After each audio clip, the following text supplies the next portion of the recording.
Hi, this is Scott Garibay, and today we're going to talk about Vivek Ramaswamy and we're going to talk about France. So, what's Vivek Ramaswamy got to do with France? Well, one of the things he could do right now is he can help the world to understand what's happening with France. We're in an extremely where is Vivek Ramaswamy right now? He's caught in orbit around Donald Trump. President Donald Trump. And there's a lot of people who are caught in orbit around President Donald Trump. Myself, right? Like everything depends on what President Donald Trump chooses. If he chooses Vivek Ramaswamy, we have a very distinct possibility of our first of a return to morality in American leadership, right? Because Vivek Ramaswamy will become president if Donald Trump chooses him as vice president. I'm convinced of that. Or we could fall into an apocalypse, like another 4 years of Donald Trump. Man, the economy is going to be through the roof. The people are going to be destroyed. The American economy is going to be strong as houses, right? Well, that's about it. Strong. What is strong today? It's going to be strong as a bulwark, okay? But the American morality, the people, right, will descend into what President Donald Trump has chosen, which is permanent lying, like not able to speak truth from your mouth. It's a condition he has. I think he's the first person to ever have it, like to be allergic to truth words, right? I don't think it's been seen before. It's pretty amazing to watch. It's pretty incredible. All right. So let's talk about France. So I watch Peter Zeihan. If you're not watching that guy every day, you don't know anything about the world. I'm telling you that right now. He literally is clocking better and faster than anyone on any paid news service. This guy understands the world better than anyone else, right?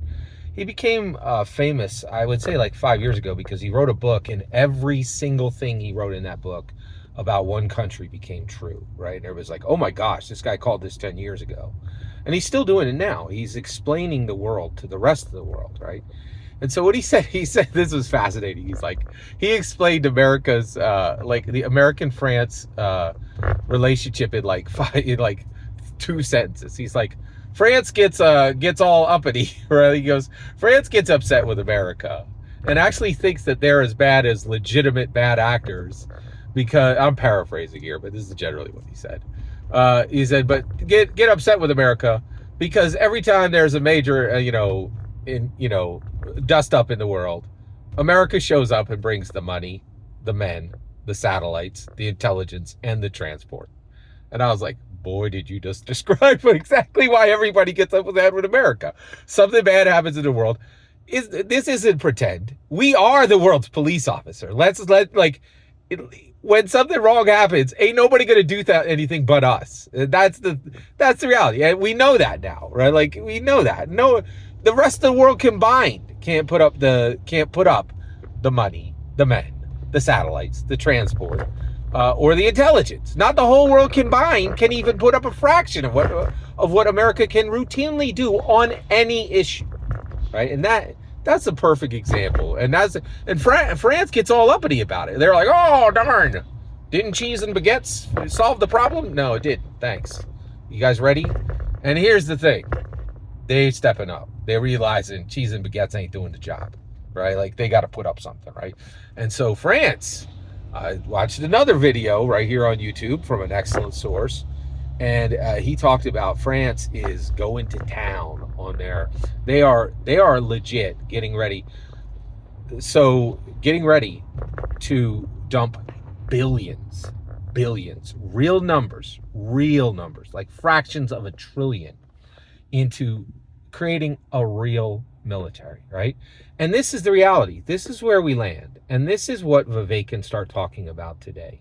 He can explain to the world, yo, I know y'all have been, like resting on your laurels thinking America's going to fix every problem you have, right? And yeah, we are a baller, right? Like we are the Michael Jordan of the world, no question, right? You pass us the ball, period, right? And you've been passing us the ball for decades, France, right? A lot of Europe's been sitting around doing nothing, not building their military, knowing that the U.S. is going to step in and bring the thunder when the thunder's needed, right? But Putin, Vladimir Putin is like, nah, y'all, nah, y'all, nah, y'all. I'm a human monster. I got fangs and claws, baby. I'm here to murder.